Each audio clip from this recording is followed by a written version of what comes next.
Hey guys, Clumsy here, and welcome back to ETS2. It's been a while. Few days? A week? Not really sure. But I am back from vacation, so this is more or less real time. Same day recording, more or less. And might have been delayed, but finally, ProMods is back in the game. So we ended last episode in Mazir, here in Belarus. Right now, I ported to Brest because I found a job heading back to Poland, and I wanted to explore a bit more of Poland because ProMods did change some of those. If you're not familiar, there was an issue with ProMods and the Poland rebuilding team. They split now before they were merged, and now ProMods remodeled or remade some of the parts, some of the cities here and roads. In particular, this city here, which I have no clue how to pronounce. I promised myself I would study it beforehand, but I forgot. Sidice. Probably not. I heard how it was pronounced way back, but I completely forgot. So do let me know how it's called, guys, right? But yes, you can see we've been through this road before, but since it's been completely rebuilt, it's like we drove through here and then teleported here already. So we'll go and explore that in this episode. And actually the entire route would be going to... Oh man, it just gets harder and harder, doesn't it? Grudziądz in Poland. That's also ProMods country most probably. So we'll be passing through Siedlce. Oh, yeah. And Warsaw as well, Warszawa, and then passing through there, right? So it's going to be a 400-kilometer journey carrying beef, not Kobe beef. I've had Kobe beef already though, but probably Tatar or something in Poland. Yeah, so I also released the Japan vlog yesterday. And thank you for the comments. Seems a lot of people liked it. Some people were a bit found it a bit lacking though, to put it bluntly, because there was no voice. But then we wouldn't have enough time if I spoke. So what I decided to do was to just include the topics I had in Japan in the truck sim episodes here. So I'll be talking a lot about the Japan travel. Anyway, before all of that, I want you guys to listen very hard for the engine sounds.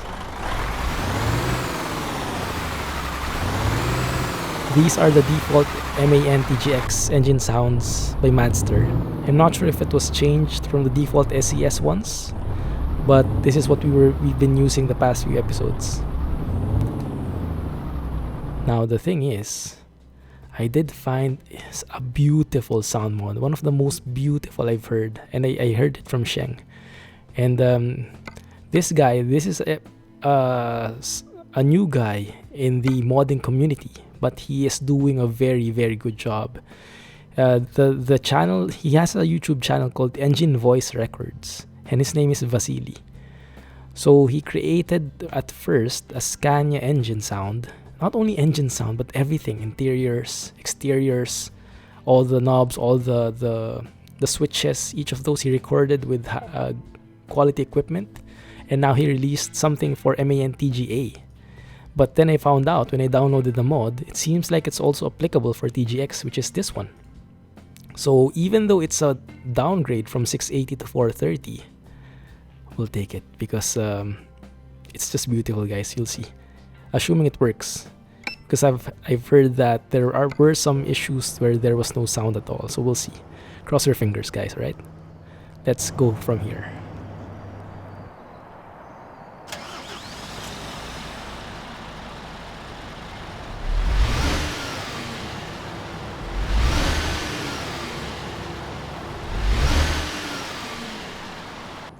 Now doesn't that sound beautiful? Yeah, even the indicator sound different now.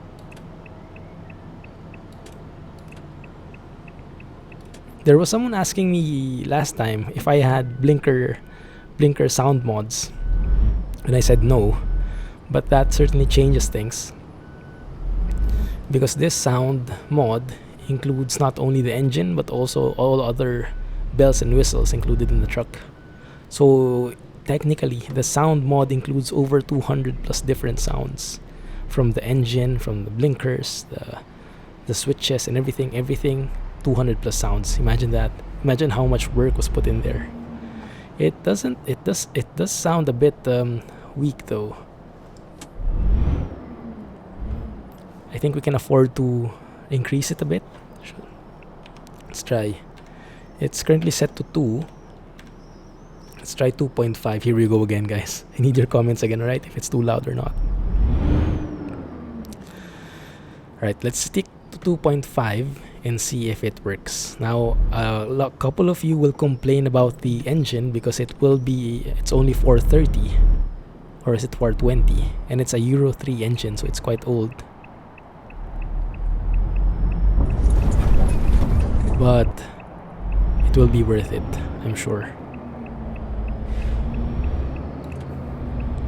Once we start carrying those heavy loads though, I might regret my decision, but we'll see. Yeah, it definitely sounds different.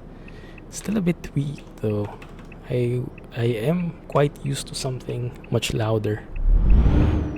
There. Let me know if that's enough. Like from outside.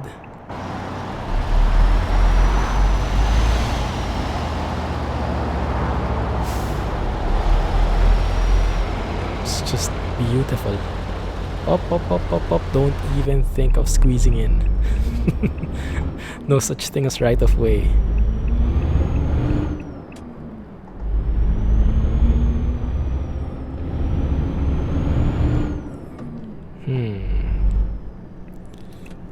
I'm a bit torn. That still doesn't sound still sounds too soft. I think it might try an exaggerated value, right? Because from the video I saw from him, it really was loud. Maybe 5 should do the trick. But then maybe you won't hear me anymore. We'll see. Anyway, I'll wait for your feedback, guys, on the volume, on the overall sound quality. Do let me know if you're okay with it, or if you prefer the older one. Let me know and I'm happy to adjust. It seems to me, at first impression, at first glance, the sounds are beautiful, but it seems like the blinker sounds are too soft, or too yeah. What's the opposite of loud? My English. So even though the engine sound itself is increasing in volume, the indicators and the other stuff, the other switches, aren't increasing that much. Beef 24 tons, we should be able to handle that just fine. We'll see. And it's this blue trailer probably. Okay, once we speed up, the engine will unleash its true potential, and we will see if it's enough or if it's too much actually. Anyway, yeah, so expect for the next couple of episodes, guys, aside from tweaking the volume, tweaking the sound mod, the sounds and all that stuff, I will also be talking a bit about the Japan trip I had. And if you have any other topic in mind, I'd be happy to talk about it as well. If you have questions for me, if you are interested in hearing about a certain topic, do let me know. I'm open to that. But if there's no other comment, I will be talking about Japan a lot. Does that work? Yes, it does.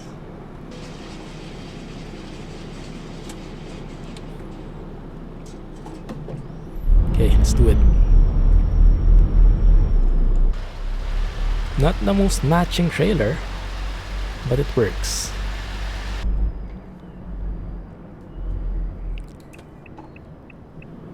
Yeah.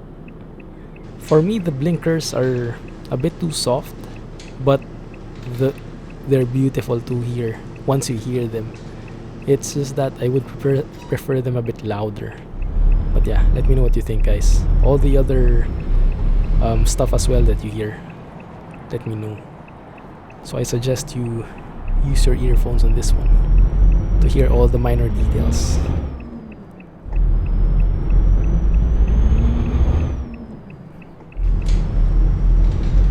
Right. Doesn't feel that heavy, 24 tons. Looks like our engine isn't that bad.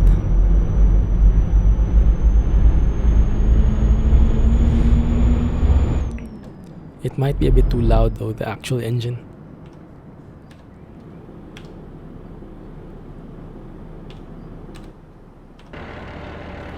Wow.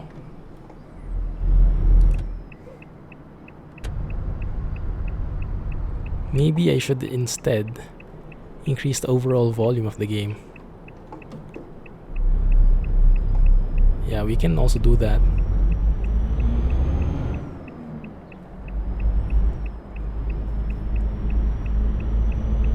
But there are a couple of... He made a post in the SES forums actually, and all the people were just raving about it. I even commented myself because it's just beautiful.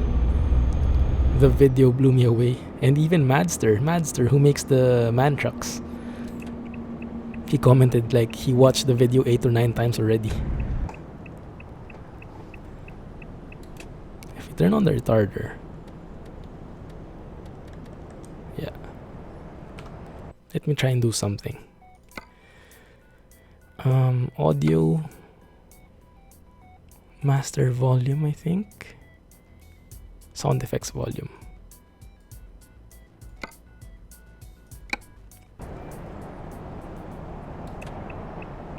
Yeah, that's a bit better. So let's work with that one.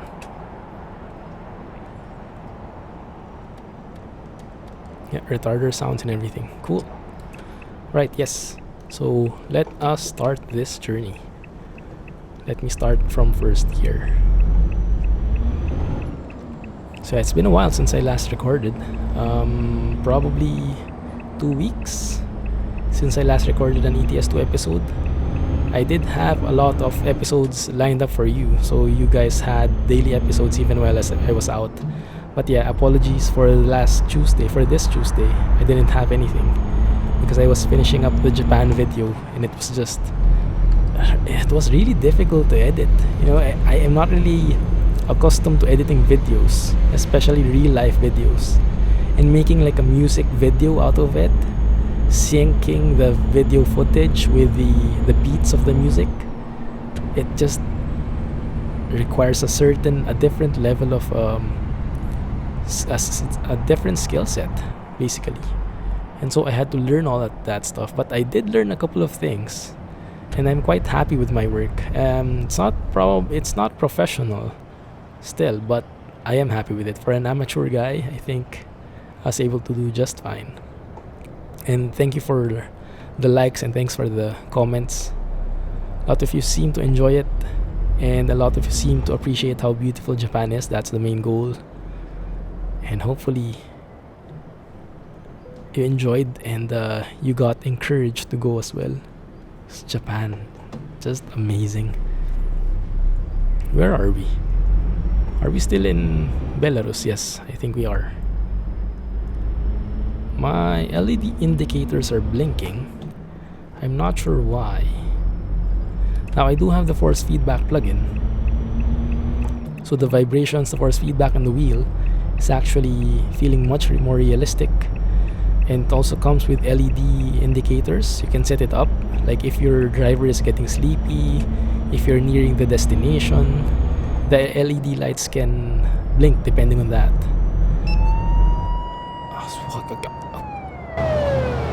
Oh, there's a car. There's a police car. You guys see? Yeah. It's our first time encountering a police car. For that, I would gladly pay the fine. Remember in the past few episodes we were trying to look for one, and we couldn't in Russia. In Belarus we did though, but maybe it's in Polish territory already because this is the Polish border. I'm sure I know that flag. Anyway. So yeah, my LED lights are blinking like mad, and I'm thinking it might have something to do with maybe the settings got reset. It might have reset to fuel efficiency or something. I don't know. Come on. Ah, yes. I miss the automatic toll gates from France. Okay, the blinking is gone. I think the fuel efficiency reset now or something. Welcome to Poland, everyone. And pretty soon, maybe even as early as now, we'll come back to ProMods country. I know a lot of people have been waiting to get back into ProMods. Like every video I release when I was out, someone would comment ProMods. When will ProMods come back? And you guys have been telling me news about ProMods while I was out, so I really appreciate it. Since I was... oh man! There's even a different kind of police car. Did you see that? It was like a van. It wasn't like a normal car. It's like a SWAT car maybe. Interesting. Okay, I like it. I like it. Yeah, I'll still gladly pay that fine.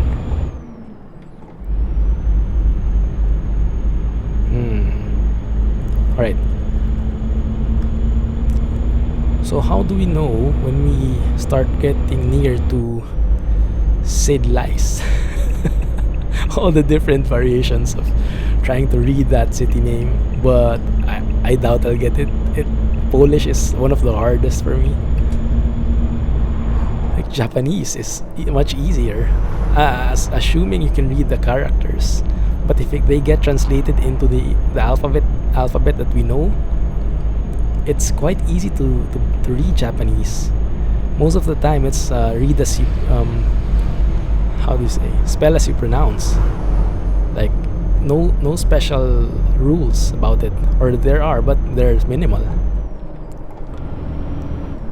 And I've had my fair share of reading Japanese, or at least getting exposed to them. Fuel is good because I've been watching a lot of anime before.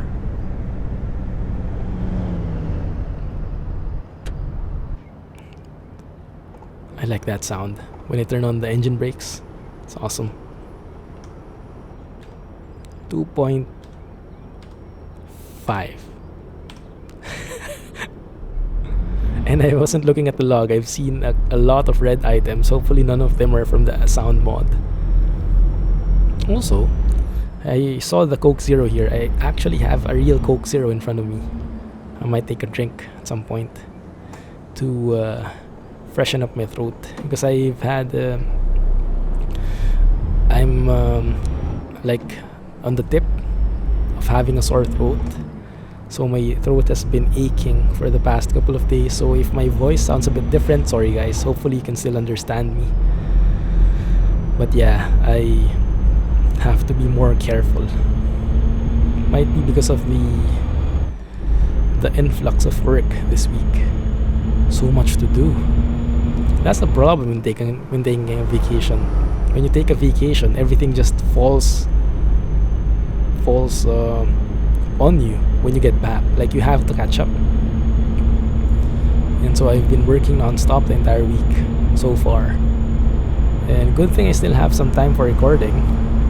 But yeah, it's not much. It's just barely getting by. I'm just barely getting by. Warszawa, straight ahead. I think I told you guys about this already. When we were in Poland, we went to Warsaw. We were there for around 10 days probably, but most of the time I was just working. My wife was able to go around a lot though, and then at the end of the 10 days, we went to the old town for a tour. It was very nice. It was very informative. And we learned that, am I speeding? Yes, I am. I have to be more careful of that because of the roving cars. I don't want to get penalized 3 times in this episode. Slow down. Slow down. Come on. Okay, there we go. 70. Okay, slow down even more because this guy just What the heck, dude? Alright. Oh, it's a roundabout, alright. And my favorite tractor is still here. My mortal enemy. Okay, yeah. So, what was I talking about? I forgot. Oh, yeah, Warsaw. And we learned that the name actually comes from some kind of I'm not sure what the term is, what the correct term is. Is it a folk tale? Yeah, a traditional story that it was Varshe in Shava. But yeah, those were two different figures. And then I forgot the story. What a cliffhanger. I forgot, sorry. But yeah, so our Polish friends can probably help out with that one. What was that again? How did it go? How did that story go? Where the name Warsaw came from?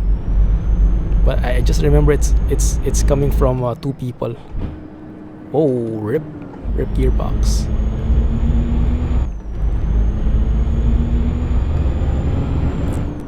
Okay, there we go. But yeah, anyway, going back to the Japan topic. It's just so beautiful. I didn't really expect it, to be honest, because we've been researching a lot before the trip. That's how we usually go on trips. We don't have a lot of time when we go on vacation, like a week at most, 2 weeks if we're really really lucky. But we're not like most of the European countries, especially Germany.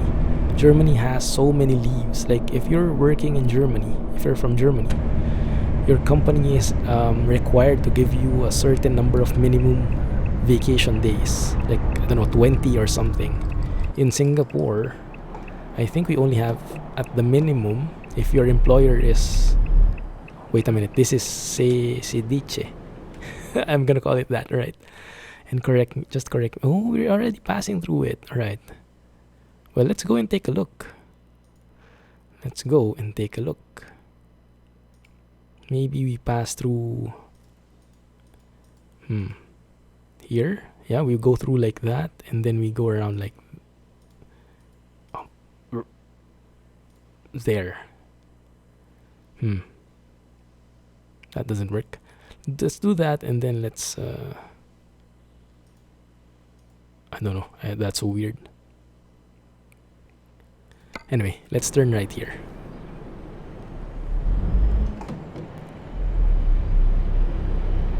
So yeah, we've been doing a lot of planning,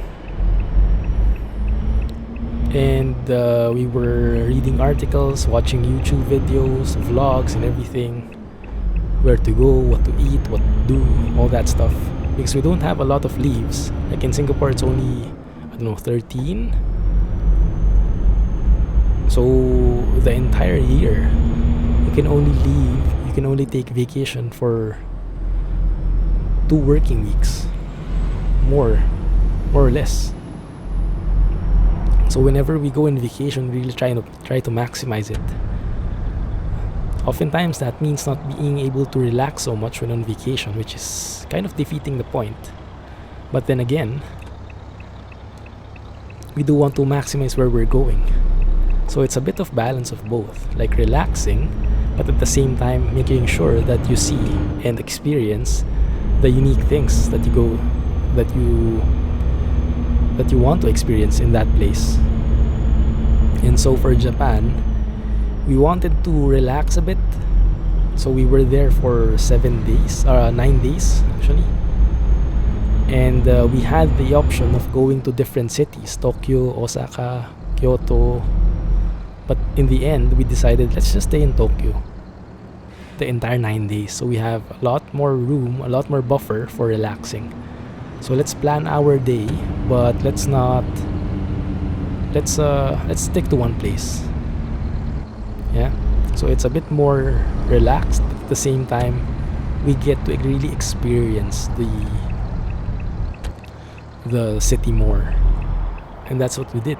So we planned our days. Why does it seem like this truck in front of us is floating? The shadows are a bit offset.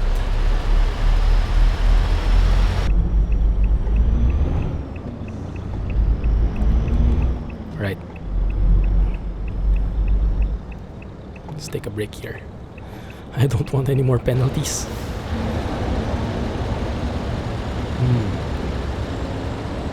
So yeah, we did our planning, did a lot of research, and then we saw how Japan looked like. The cherry blossoms for sure are a breathtaking sight, and especially Mount Fuji. But then again, the normal Japan, like the other places in Tokyo, if you look at it, you won't see it like if you compare it with other cities in Europe, like Venice or Italy, where everywhere you go, it's just looking like a scenic place, looking like something from the movies, right? But Japan doesn't always look like that. It looks simple. It looks quite old, but it's clean. If you get what I mean, there are places that look new and fresh. Japan looks old because it is, but it still looks clean. So it's maintained very well, but you can't really maintain it to a point where it's always looking brand new, right? So it looks dated. It looks Tokyo at least looks a bit old, but it looks pretty well maintained, like clean, and it's being maintained always to tip-top shape, things like that. But the overall look of it doesn't look like wow, Tokyo. I didn't have that impression when I went. When we were researching. So I was like, okay, let's just relax, enjoy the place, and try to maximize our experience there. But then again, when we were there, it was just a whole different experience. I mean, I don't know how to explain it, but the videos, the pictures don't do it justice. I tried to do that in the video, but for sure, it's way different when you're there. And I would guess it would be similar in many different places as well. Like, you can't really capture the beauty of something until you're actually there, if you get what I mean. The same thing happened to us in Venice. Like, we've seen a lot of videos about Venice. Wow, that guy was rude. But then nothing prepared us for when we saw it. So more or less the same with Japan, but I was more surprised because I wasn't really expecting a lot in terms of breathtaking views. But then, even though it's not like the most beautiful looking city, if you add up everything else that's around it, like the food, how the infrastructure works, the trains, the sights, the climate, and especially the people. The people there are the nicest people I've ever encountered. And I come from the Philippines, where people are generally nice. But even more in Japan. They're super cautious, they're super professional. If they're in the service industry, they really serve you. Like, you'll feel that you're a king if for example, you have a waiter, or you have someone serving food or serving something, you really feel it, that you're special, because they're full on dedicated to their work. And I would guess that has something to do with their honor system. So they really give it their all when they do something. Like, whatever their profession is, they give 100%. At least that's what we got when we were there. Normally, you would get like in stores, for example, in convenience stores. Normally, for example, I don't know, I would assume anywhere you go, convenience store employees are not the most enthusiastic in general. Like, some of them are bored, some of them barely give you any attention, like the bare minimum, I would guess. They won't make you feel like you're in a restaurant, that's for sure.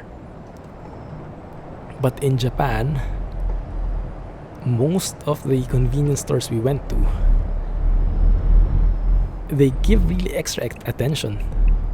And that's just the convenience store. What more in a restaurant, or even in street food stalls?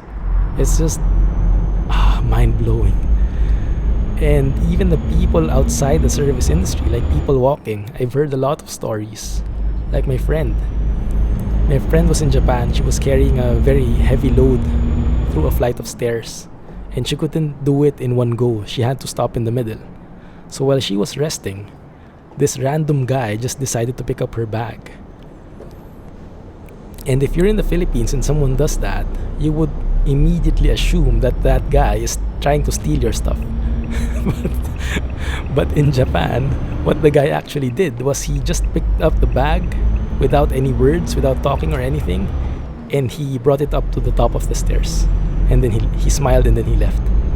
So something like that, you know, no words needed, just pure kindness. It's so refreshing. And one more example is the what do you call this? Their overall attitude, even when commuting. Like, you know, rush hour, everyone is trying to hurry up because they're late, they want to get home, whatever. Rush hour is rush hour and everyone is stressed. That's the general feel to it, right? But in Japan, rush hour, and it's true that what you see in the videos, people like squishing themselves in the train in Japan, it's true, we've experienced it. Like, there was a point where I was almost I felt really squeezed out, like I can't breathe.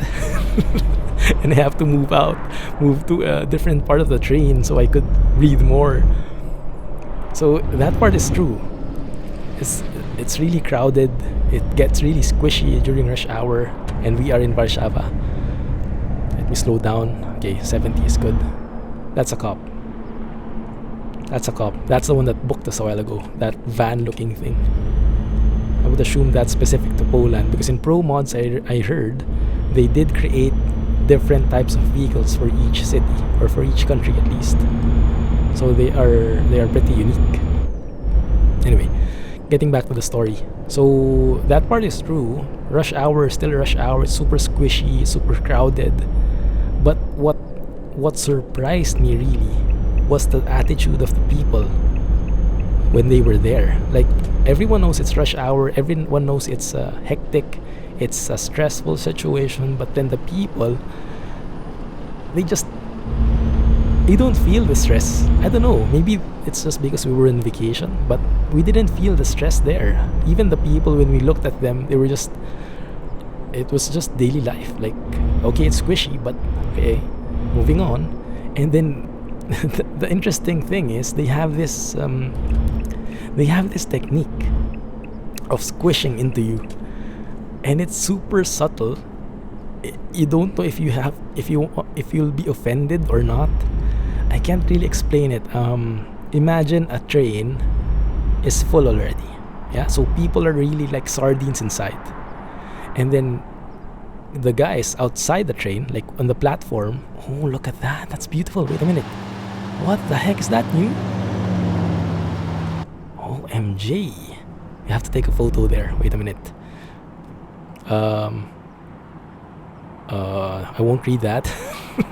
If you saw it, then you saw it, but it wasn't me, alright? Let's keep this channel family friendly. And I'm not sure where that came from. Why there's such a thing. So, how do I do this? I hope I don't lose my keyboard on this.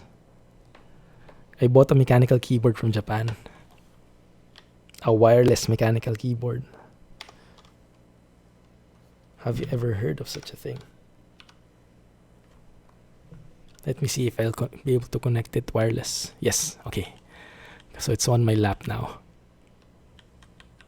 Let's blur that text. Yeah, let's not read that. I'm not sure where that came from. Might be because of the ProMods and the Poland rebuilding team. Hopefully not. Maybe that was there before and I just didn't see. Anyway, I'm sure some of you guys know better. Do let me know where that came from. And this one, where this came from. Is this new from ProMods? Because this is just brilliant. Look at that. How the heck can we take a good photo here? Nope, don't look there. Okay, let me do this. Let me do a sort of side view close-up. Actually, you know what? No, let's stick to this angle. I really like this. A little wider, maybe. Yeah, so we can fit everything. Yeah, that works. And you can still see the stadium, the curve of the road, the truck, and the trailer, and also that billboard. Works for me. So yeah, anyone who has more info on this particular place, do let me know if this is new or not. Okay. Okay. Mechanical keyboard is back. And even a train here. A super noisy train. A super noisy slow train. But yeah, oh man, that just bangs my ears. Headphone users, I'm sorry. Look at this. This feels like ProMods with the RusMap with the vehicles in there. The vehicles on the side. Interesting. Wait a minute. Let's confirm something, right? So if I go out here, yeah, this is new. This place is new. At least it's the first time we've seen this. We haven't gone through here before. Like you see, it's grayed out.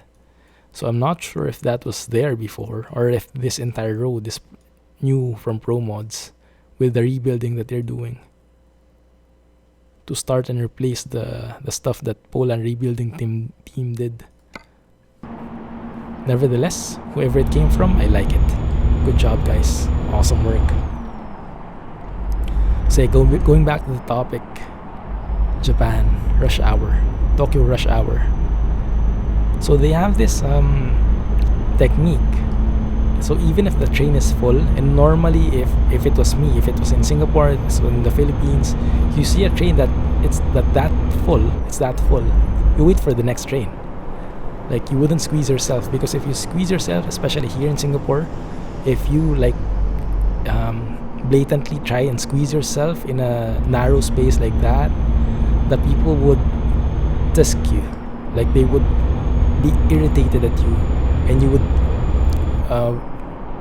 hear their how does that expression go? Like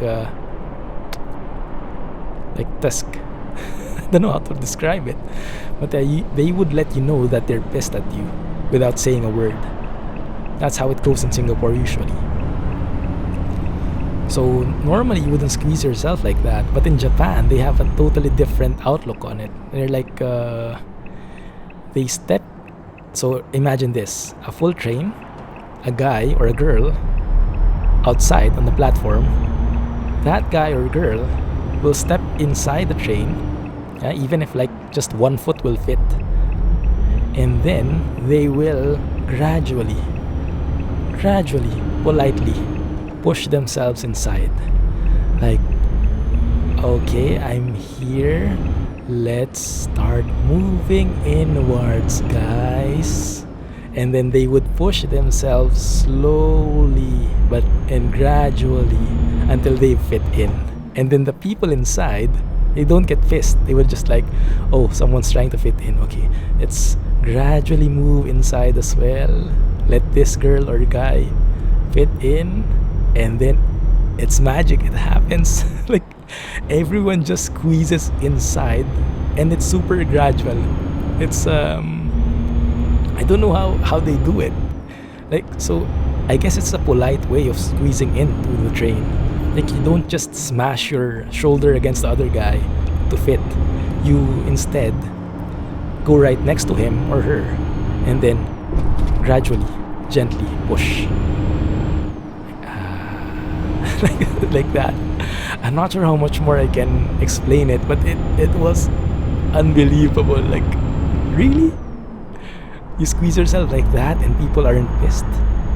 And I mean, in the way you squeeze yourself is so polite as well.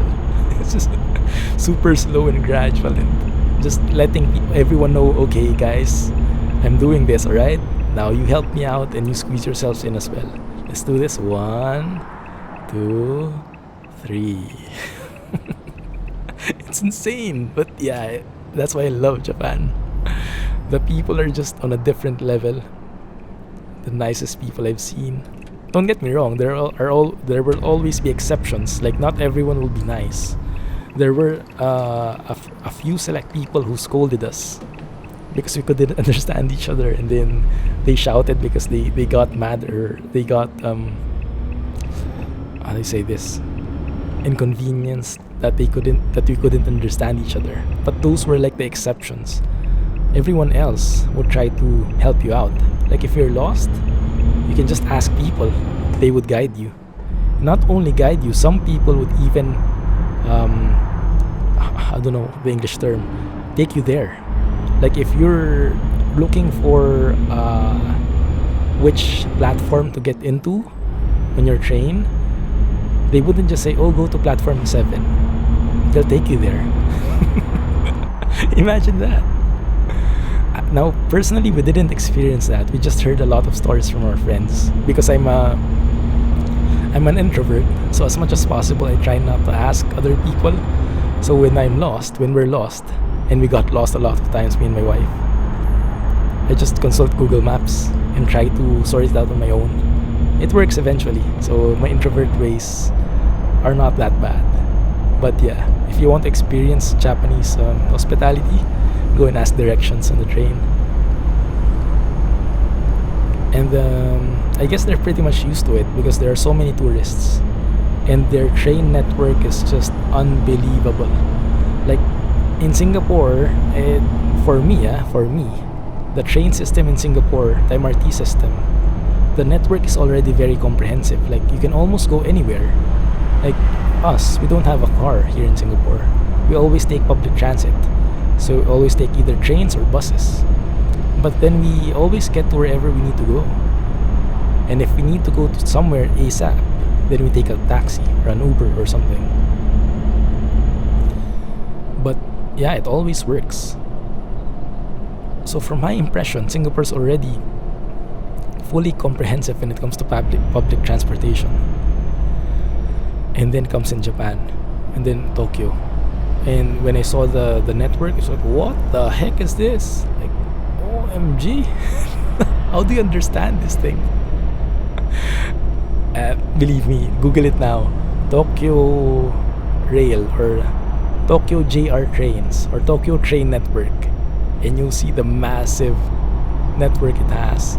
Now, I'm not sure, maybe in Europe it's a common thing, since trains are very common in Europe as well, and maybe in the US as well. But for me, that's something completely new. I've never seen anything like that before, and it's just mind-blowing in terms of complexity. So you really will get lost. There are so many different colors, and some colors are repeating because they're owned by different companies. So not all trains are. I think the trains aren't owned by the government. They're owned by private corporations.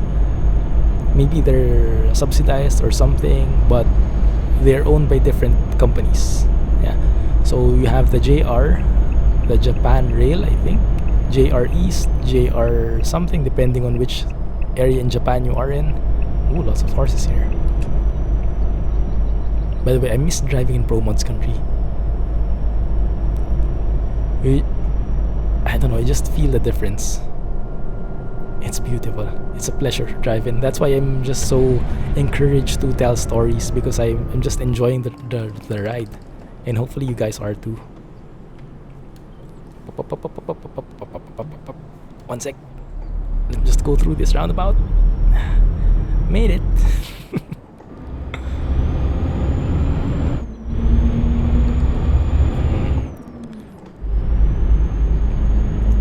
So yeah, you will get lost if it's your first time in Japan. There's no question about it. Like, I'm a guy who usually gets and understands the directions quite well.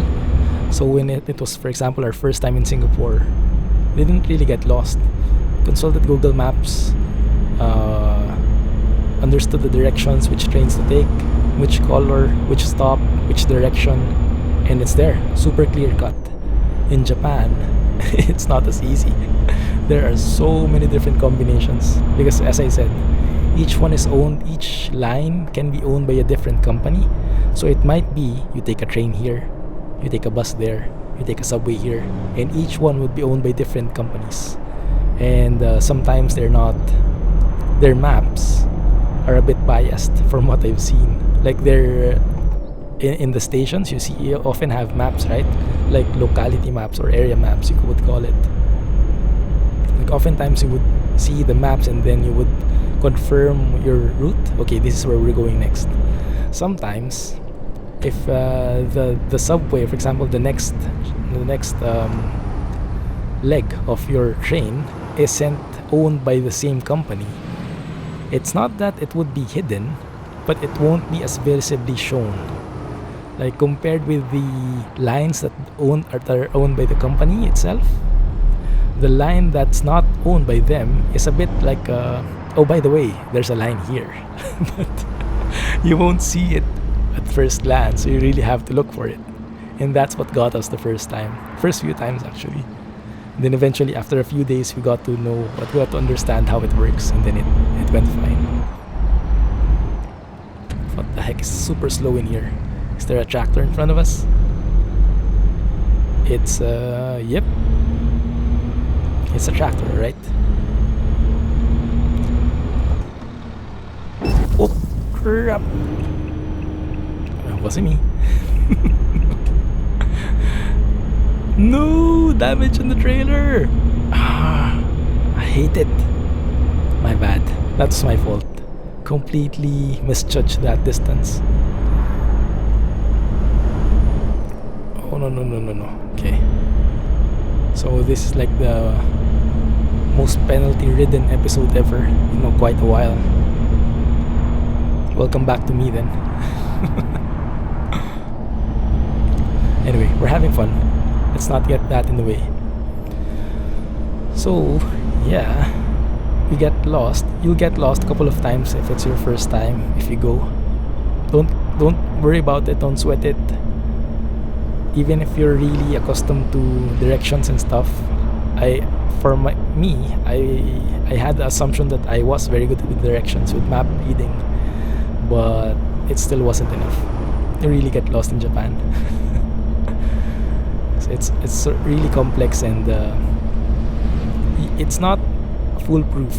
Yeah, like for first timers, there are some stuff that you would only understand when you get used to the system there. It's not as easy as, oh, okay, it's here. It's not like that. Did you guys see that car? But we're good. We're at 69. Speed limit is 70. No more penalties, please. Oh my goodness. What is up with these people? Oh, look at this lake. It's beautiful. What if you could go skinny dipping there or something? Is there a house? I remember seeing something like that before, with the house just on the side. Perfect cabin for the weekend, taking the weekend off or something. Although it is a bit near to the countryside road, so it's a bit noisy as well, I guess. Olstin. Wait a minute. Map. Is this a place we can unlock? No, it is not. We're almost near our destination, by the way. 79 kilometers left. We've traveled quite a bit. Nice. Oh man, I missed ProMods so much. Thank you guys. And I got the paid version just because I was so happy. No, actually with ProMods I try to really get the paid version every time, because it's only $1. Like, what is that? Like, even if you're a student, $1 is what, right? Out of your allowance, it's nothing. And if you get to enjoy ProMods for dozens and dozens of hours, I would say that's $1 very well spent. You can just like avoid buying a soft drink for a month or two, an additional soft drink, and then you would be able to support ProMods already. So why not? What the heck is that? Why is there like a flap on this thing? Left and right flaps. Like it, aren't you wide enough already? Without the need for those flaps. Okay, let's try to overtake this guy. Only thing is, I'm not as powerful as I used to be. And overtaking on this curve, probably not the best idea. Okay, good thing we were safe. That wasn't the best move, admittedly, but we pulled it through, so I'm fine.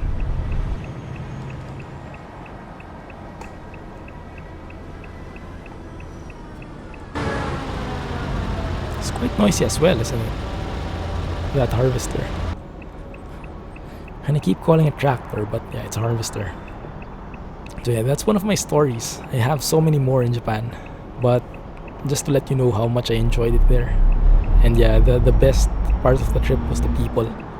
Like, being an introvert, you don't really interact so much with the people. Like, we don't just go next to someone and talk to them. I'm not like that. And nothing's wrong with that. That's actually very cool if you can pull it off. But I'm just not the guy who talks to random people. It's not my style. I get too shy about it. If they talk to me, I'm happy to talk to them back, but I don't initiate conversations usually. But still, even with that in mind, even being an introvert and stuff, I still got exposed to how Japanese people are in general, and it's amazing. It's unbelievable. It's so much a breath of fresh air with all the stress and negativity exposure in the world, let's say. And yeah, I didn't turn on my lights. I'm not sure if you guys wanted it, but it was pretty much daytime, so I don't think we really needed. What time is it anyway? It's 4 p.m. now. So a while ago, I guess it was morning, I'm assuming. Yeah.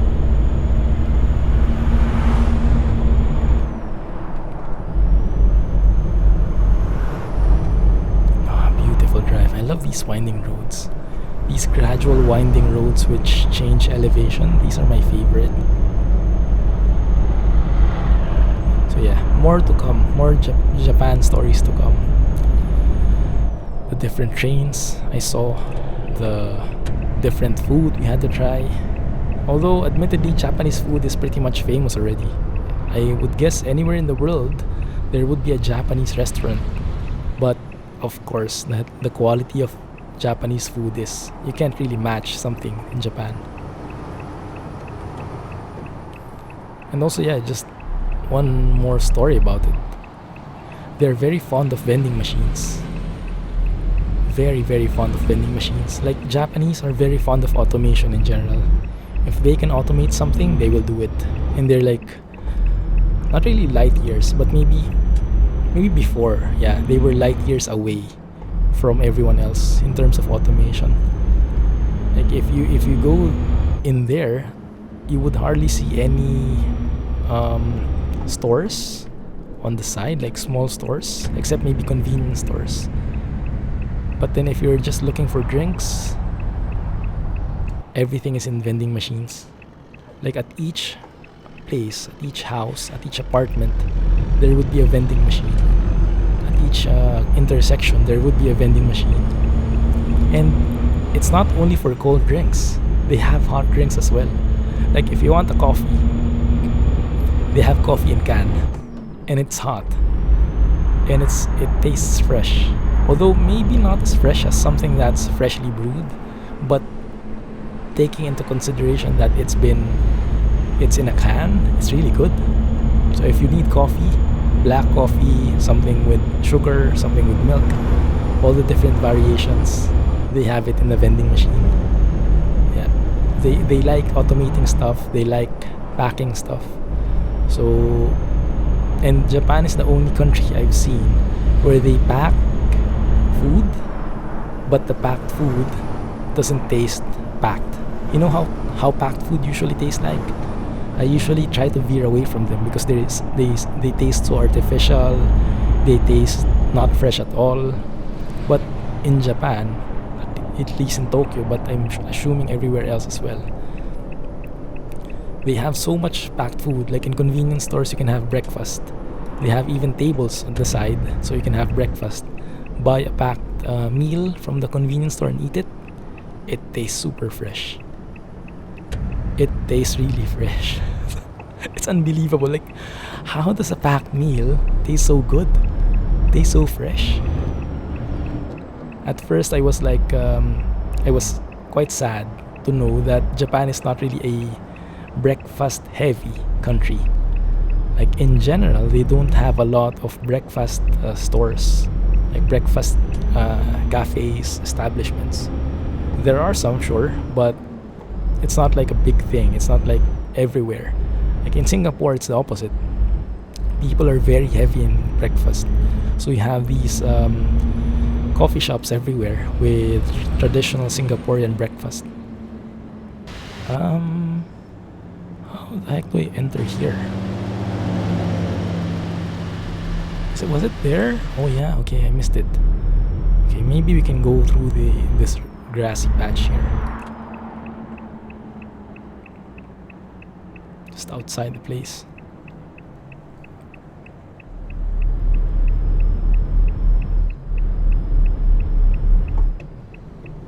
Let me see. Sorry about that. Thank you. Little bit of off-roading there. Okay, so we're delivering beef to a logging company. What the heck would they do with it? Do they stuff logs with beef inside or something and, I don't know, cook it? What the heck is this? And how the heck will we deliver this? This looks fishy. I think we'll have to do a flyby.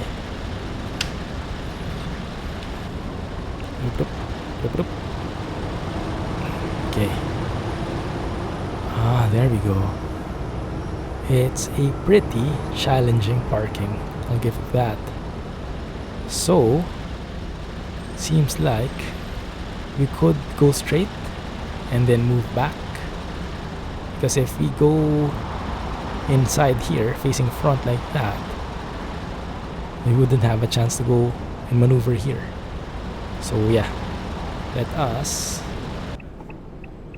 reverse probably, or maybe we can go through. No, that's a blindside reverse. I don't like it. Only thing is, this guy is actually on my butt already. So first gear. No. Okay, let's let him leave.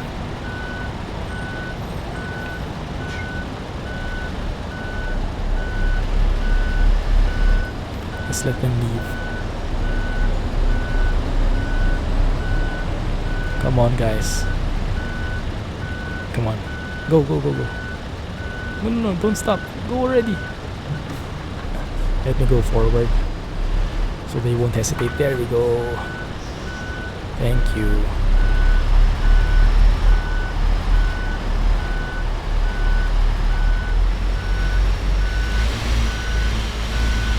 Alright, there we go.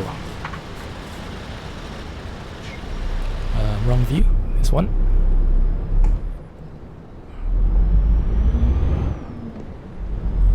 Okay. So how do we do this? This is a pretty unique parking spot, I'll give it that. This is the first time we've encountered something like this. For sure.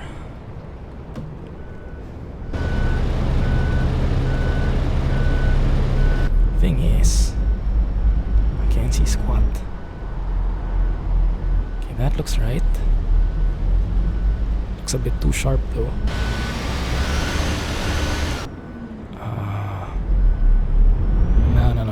I don't need diff lock. Maybe not.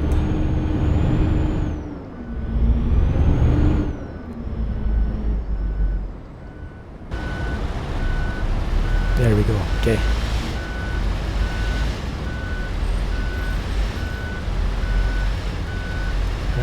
that looks good.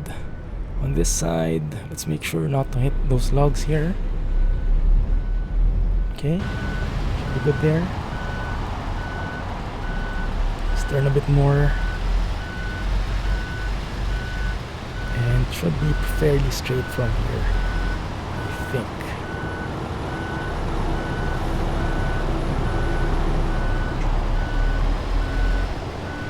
This is a very nice parking. I like it. It's not that hard, but it certainly requires a bit of planning beforehand. It's not like ETS level difficulty, but and yeah, I kind of overshot it a bit there.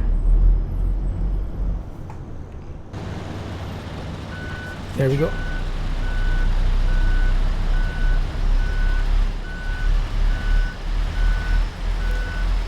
Customer expects you to deliver very soon. Don't worry, I'll be there very soon. Very, very soon. Come on. Not sure if they'll accept that. It's a bit too much on one side. We'll see. Okay. Are we good?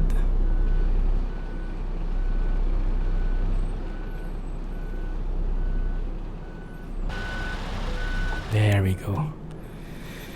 Phew, that was challenging. Good work. Yeah, we got a bit of damage, 1%. Yeah. Lost 587 euros. Man, but we still earned 11k. Anyway, this is my makeup for you guys. Since I was out and no episode last Tuesday, we have over an hour episode. Hopefully you guys enjoyed that one. Let's see if there's any sleeping area nearby. There's one there. Let's go and sleep there and fuel up as well. You know what? As my treat to you guys, let's go the long route. Like that. Discover this place.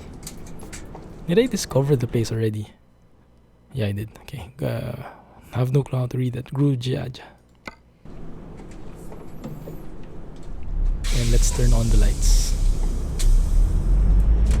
So yeah guys, let me know what you think about the engine sound. Somehow, I'm not sure why, but it doesn't sound as beautiful as I heard in the video.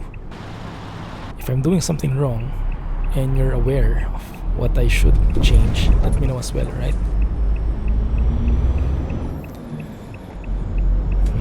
Might be some tweaks I need to do, because in the video it just sounds beautiful. I'll be sure to have a link in the mods list for this sound engine mod, and you guys let me know. You guys be the judge.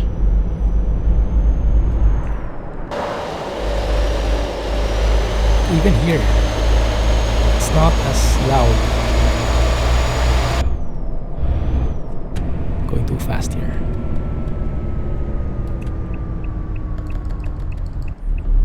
I like the subtle sounds though.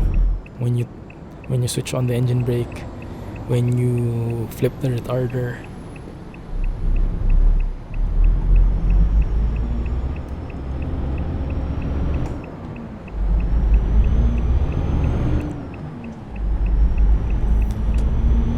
It seems a bit weird though, the gearbox. It seems like the gears are too close to each other.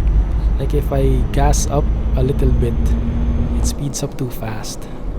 Don't know why. Maybe I'm not accustomed to the stuff anymore. Maybe I'm stepping too much on the gas.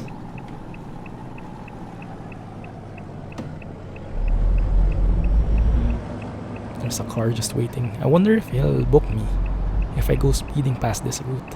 Maybe, huh? Oh, there's no one there. Do Polish cops also like donuts? Probably like something else. What's a pretty common Polish snack? I don't know. Kebab. I've seen a lot of kebab stores in Poland. In Warsaw at least.